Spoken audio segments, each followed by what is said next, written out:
Hi, welcome to Life in a Bottle, Season 2, Episode A Bunch of Fingers. Mitch, joined by Cody, Kyle, and super special guest, Jasmine Hirsch. Hi, Jasmine. Yay. Cody, take it away. So we're here tasting the Hirsch, the 2017 Hirsch San Andreas Fault. And Jasmine, this is, we know you're in Sonoma, and, I had the pleasure to have Hirsch 101 with your dad, David Hirsch, actually just a couple months ago, which seems like a really long time. But I was wondering if you could tell us a little bit more about where you're at exactly in Sonoma, because this is just not regular Sonoma. Yeah, so we're located in what's called the True Sonoma Coast. It's a part of the Sonoma Coast AVA that is really right on the ocean. It's wild, it's beautiful, it's high altitude.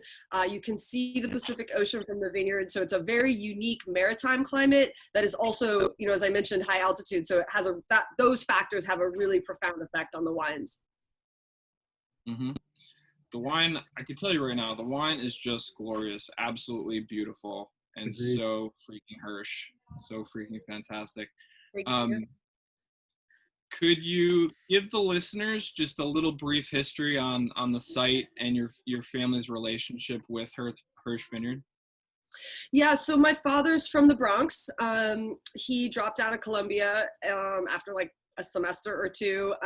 It was the 60s. He decided it'd be more interesting to hitchhike across America and eventually settled in the Santa Cruz Mountains of California, which is where he fell in love with Pinot Noir. And he also worked in the clothing business, so that took him to Europe, and he spent a lot of time in France and Burgundy, and he just became a passionate wine lover.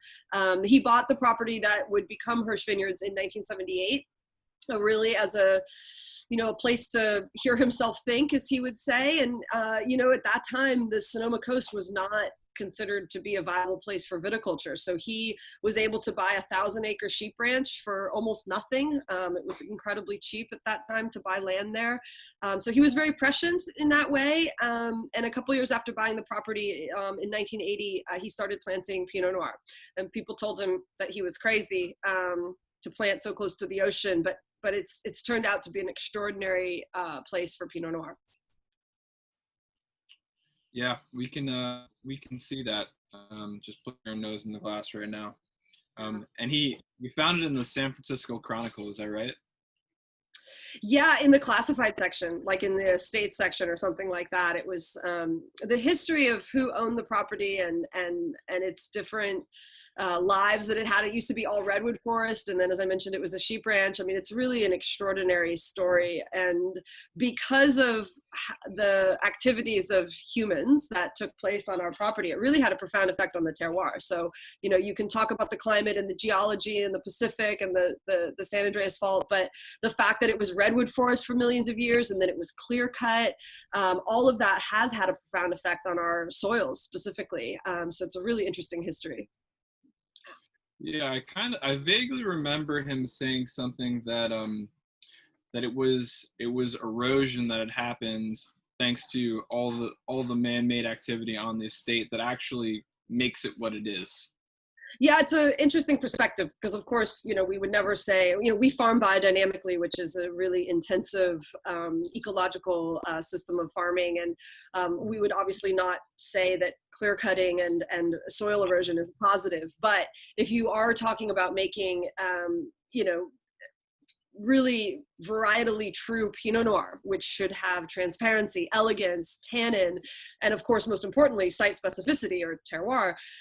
It's really challenging to do that in deep, rich soils. So where we are on these very steep ridges, the ridges were clear cut long before we moved there. We get about 80 inches of rain on average a year. It's technically a rainforest in the wintertime.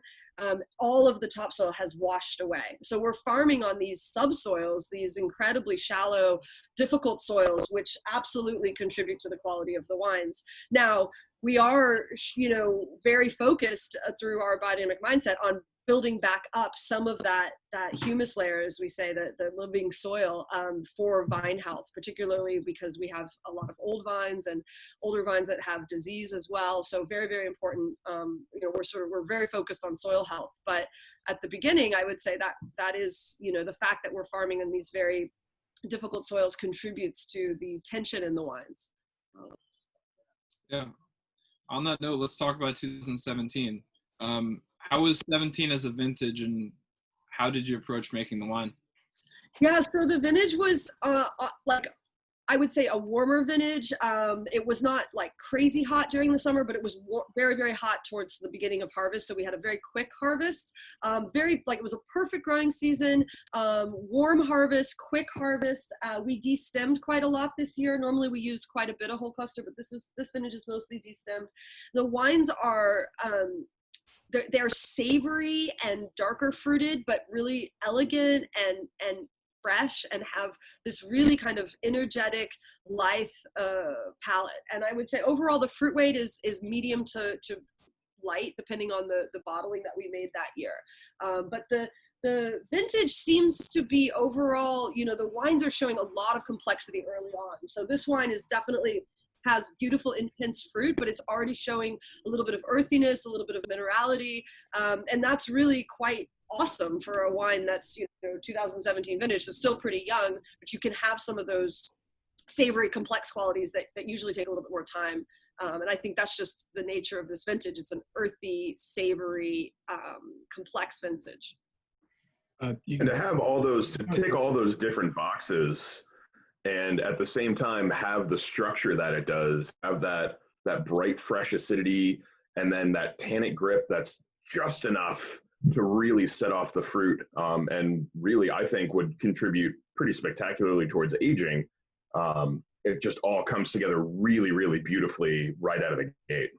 Thank you. Yeah, the wine is balanced, and I think finding what is balanced for this particular vintage or that particular vintage is really the challenge of the winemaker. And we make wines that are, first and foremost, the goal is they need to be transparent to the site. They need to show the terroir, which means often that they will show the vintage quite clearly, which we love. Wine is an agricultural product. It should taste of the year in which it was grown and the place in which it was grown. But it does mean that we have to really try to anticipate what will be balanced for this vintage. And that means the balance between the tannin, the acid, the fruit, as you mentioned. And I absolutely love the fruit tannin interplay in this wine. It has grip. I mean, it's elegant grip, but it has grip. And I think, yes, that'll help it age. It also makes it, I think, a really exciting food pairing wine. This with like a pork chop sounds amazing. I've had it. I have to admit, I've tried that. It is a very good pairing. The last Thursday. It's funny, you stole my food pairing, because I was sitting here thinking about, what am I going to say, food pairing? And I'm like, pork chop. Pork chop would be awesome. Well, I went to the farmer's market, socially distanced, wearing a mask, being super careful, and they have the very first stone fruit. And you're not supposed to buy stone fruit when it first appears in the market, but I couldn't resist. So I bought these little tiny peaches that are apparently early ripening.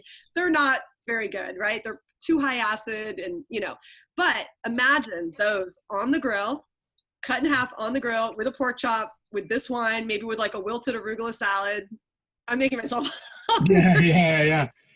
But yeah, the fatty white meat or like a roast chicken, I mean, this is heaven. Or honestly, we've been really enjoying the spring vegetables from the garden. I thinking about like a risotto or a pasta with spring veggies, but then like throw some Parmesan on there to get that umami to go with the umami of the wine. And, but the high acid was something like richer and fattier, like a scallop or a risotto it will be amazing, because the acid in the wine will just cut right through. So cut right through the fat, keep the palate excited, and makes for a really easy food pairing, actually. Even something with the richness of like a lamb chop, like one of those super thin, just flash grilled lamb chops with some herbs on the grill and some good olive oil with a wine like this would be awesome. My father's favorite pairing is we still have neighbors that ranch lambs, ranch sheep around us, and we get a lamb every year from them. And this year I traded wine with them for a lamb for our freezer as well. The lamb is so sweet. It's not super gamey, and it's been also that kind of lamb is so amazing. With these wines. So yeah, perfect kind of spring lamb. Oh yeah, I'm getting hungry, guys. Hey, Jasmine, one final question for you. Please. What do you usually tell people about the ageability and longevity of the Hirsch, and perhaps specifically the 2017? Yeah, I think this is a wonderful vintage because it's drinking well young, but I think it also has good potential to age. It's not going to be the longest aging vintage. I mean, those would be more like the 15s, the 12s. But I think that this wine has the backbone. And it also has sufficient fruit that as it ages and the fruit diminishes slightly, it's going to have that backbone to keep it fresh, and enough fruit that you'll see the tannins evolving while the fruit is still there. So, I would say this is probably like a 10-year plus vintage, but maybe not like the crazy like 15 to 20 years, which I think we might get out of the 12s. So somewhere in the middle. Yeah. And, I think what's really nice about these wines, most vintages, our wines they don't, unlike Burgundy where you might open the bottle and you're like, oh no, it's still shut down and there's nothing here. And, you feel so bad because you open this great bottle. Our wines tend to be pretty delicious all through their lives. And they just start with a really yummy, expressive fruit, and they maintain that, and, of course, until the final days. But the drinking window is big, so it's less risk for you as the drinker. Yeah. Awesome. I like that. Yeah. I think that's one of my favorite things about the Hirsch wines is that even, I don't want to say lesser, but even like the entry-level wines, even the San Andreas right out of the gate, like I said before, is so approachable, but you get all those trappings of Pinot Noir. And to have those just continue to evolve as the wine ages that's my favorite thing about wines like this. And I should say, because you get those from high-end Burgundies, and you get these from these producers that make super expensive bottles of wine. That quality at this price point, showing all that complexity, is absolutely incredible. Thank you so much. That's the site, that's the vineyard, and also the fact that I think making wines that are a little bit less, we're not aiming for that super, super ripe style. The wine should be ripe and delicious, but we still want that transparency to the terroir. And I think, when you make really big, ripe, fruity wines, they can become, big and delicious, but a little bit more monolithic. And you have more complexity with wines like this because there's more detail in the wines because it hasn't been erased by really intense fruit. So I think, yeah, I agree with you. This is a wine that you can both drink over the course of dinner, and it's going to evolve and change over the evening. And you can put a case in your cellar and drink, a bottle every 6 months or every 12 months, and you're going to also see that evolution over time. So you can really go on a journey with wines like this. Agreed. Well, Jasmine, I have to thank you. This has been fantastic. You're the best. Thank you. I really appreciate you joining us today. I didn't mean to cut you off, Mitch. It's okay. I was going to say pretty much the same thing. Jasmine, you're awesome for joining us. You're awesome. Period. Thank you very much. Stay well. Obviously, keep doing everything you do, and hopefully next time we won't have to be on Zoom, and we'll be able to hang out and share some wine in person and talk some more. I will look forward to that. Thank you so much, guys. You stay well too. Cheers. Cheers. Jasmine. Great to see you. Cheers.